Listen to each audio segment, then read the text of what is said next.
Women in sport. The struggle to attain equality for female participation in sport has been a long and hard-fought one. 100 years ago, a majority of people, many women included, would have thought it unnatural, if not immoral, to permit women to participate in sports. Today, women's participation is widespread and accepted by most. However, there are still many sports and sport-related institutions and organizations that have not achieved full equality.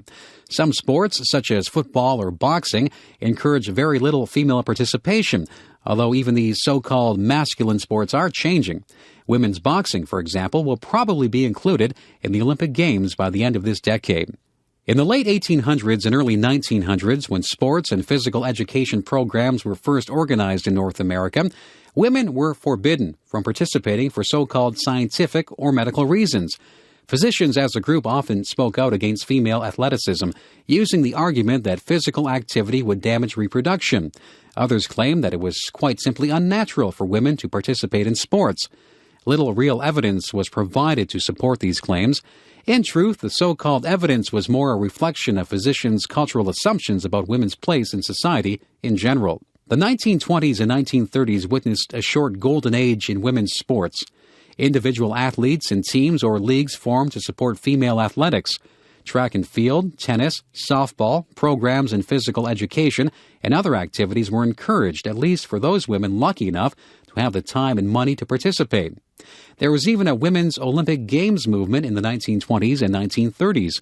At one point, the regular Olympic Games organized by the International Olympic Committee, IOC, became concerned that the Women's Olympics would gain enough power to challenge the superiority of the IOC's Olympics. As a result, the IOC included a few more women's events in their games, although not many. The golden age of women's sports was followed by a long drought. The post-World War II era was one of very conservative traditional family values in North America. However, in the 1970s, the current boom in women's sports began. One of the driving forces in the movement was East Bloc countries, particularly the Soviet Union and East Germany, both of which encouraged female athletes at the highest level, the Olympic Games. Female athletes with strong and muscular bodies emerged on the international sports stage. At first, this raised concern among the male-dominated sports establishment. However, after years of struggle, the muscular and strong female athletic body has become common in international sport.